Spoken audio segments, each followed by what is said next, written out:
കേരളത്തിൽ കൂടുതൽ കുറ്റകൃത്യങ്ങൾ കാണുന്നത് അതിൻ്റെ ഒരു കേരളത്തിൽ കൂടുതൽ കുറ്റകൃത്യങ്ങൾ നടക്കുന്നുള്ളത് കൊണ്ടല്ല. ഒരു കാര്യം മനസ്സിലാക്കണം. എങ്ങനെ?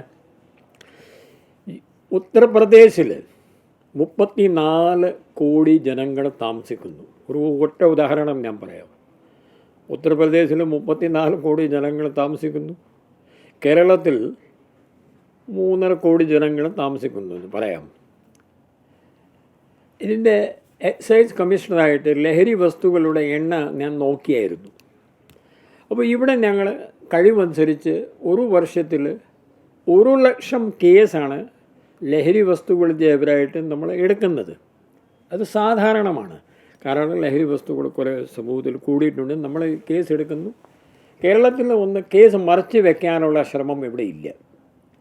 കേസുണ്ട്. 5 ഗ്രാം ചിലപ്പോൾ കഞ്ചാവ് 5 കിലോ ഉണ്ടാവാം, 500 കിലോ ഉണ്ടാവാം, 5 ഗ്രാമും ഉണ്ടാവാം.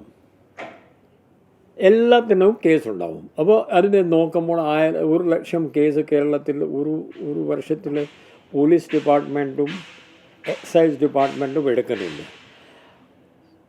ഒരു വർഷത്തിൻ്റെ കണക്ക് ഉത്തർപ്രദേശിനെ ഒന്ന് നോക്കണം. ഇതെല്ലാം ഗൂഗിളിലുണ്ട്, ആർക്കും കാണാം. 10,000, 15,000 എന്നാണ് ഇതുപോലെയുള്ള കണക്കാണ് നമ്മൾ കാണുക. അതിൻ്റെ അർത്ഥം എന്താണ്? 34 കോടി ജനങ്ങളിൽ ഒരു 15,000 ആളുകൾ മാത്രമേ ഉള്ളൂ ഈ പുകയില സാധനങ്ങൾ കഴിക്കുക, ഇല്ലെങ്കിൽ വേറെ ഈ വ്യാജമായ നമ്മുടെ ചാരായം ഉണ്ടാക്കുക, അത് അവർ മാത്രമേ ഉള്ളൂ. അവിടെ ധാരാളം കേസുകളുണ്ട്, ലക്ഷക്കണക്കിന് കേസ് ഉണ്ടായിരിക്കാം. പക്ഷേ എന്തോ ഒരു സാഹചര്യത്തിൽ കേസായിട്ട് അവർ എടുത്തിട്ടില്ല. അതിൻ്റെ സാഹചര്യങ്ങൾ വരെ ആയിരിക്കാം ഇവിടെ അങ്ങനെ ഒരു പരിപാടിയില്ല. ഇവിടെ ഒരു കേസുണ്ട്, ഒരു അടിപിടി ഉണ്ടാവുന്നു, അതിന് ഒരു FIR ഉണ്ടാവുന്നു. ഒരു കൊലപാതകം ഉണ്ടാവുന്നു, അതിന് ഒരു FIR ഉണ്ട്. ഒരു ചെറിയ 2,000 രൂപയുടെ മൊബൈൽ ഫോൺ പോയാലും ഇവിടെ ഒരു FIR ഉണ്ട്. മറ്റ് സംസ്ഥാനങ്ങളിൽ മൊബൈൽ ഫോണിനെ സംബന്ധിച്ച് അവിടെ പോയാൽ കേസ് എടുക്കുമോന്ന് ഇത് എടുക്കാൻ അവർക്ക് ബുദ്ധിമുട്ടായിട്ട് തോന്നുന്നത് ചിലപ്പോൾ എടുക്കാത്ത വരാം. അപ്പോൾ ആ സാഹചര്യത്തിൽ വേണം കേരളത്തിൻ്റെ കേസുകളുടെ എണ്ണം മാത്രം നോക്കുക.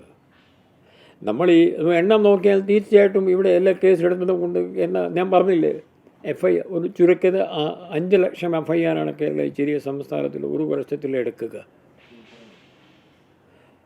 അപ്പോൾ എണ്ണം മാത്രമല്ല നോക്കണം. നമ്മൾ ഈ മറ്റ് സംസ്ഥാനങ്ങളെ ഇവിടുത്തെ കുറ്റകൃത്യങ്ങൾ നോക്കുമ്പോൾ നമ്മൾ നോക്കേണ്ടത് വളരെ ഈ സീരിയസായ കൂട്ടുകൊല, ഡക്കോയിറ്റി, ബലാത്സംഗം, മർഡർ വിത്ത് റേപ്പ്, ഇങ്ങനെയൊക്കെയുള്ള അതായത് സീരിയസ് ക്രൈം മറ്റേ സംസ്ഥാനത്തിൽ എത്രയാണ്, ഇവിടെ എത്രയാണെന്ന് അത് നോക്കിയാൽ ഇതിനകത്ത് 1% പോലെ കേരളത്തിൽ ഇല്ല. മർഡർ ഫോർ ഗെയിൻ എന്നാണ്, അത് ഏറ്റവും ഹീനമായ ക്രൈമാണെന്ന് പറയാം. മർഡർ ഫോർ ഗെയിൻ എന്ന് പറയുന്നത് ഈ ആഭരണങ്ങൾക്ക് വേണ്ടി ആളെ കൊല്ലുക. ആഭരണങ്ങൾ കൊണ്ടുപോകുന്നു, ആളെ കൊല്ലുന്നു. അത് ഇവിടെ ഇപ്പോൾ 10, 30, 40 വർഷമായി ഇതുവരെ കേരളത്തിൽ നടന്നില്ല എന്ന്.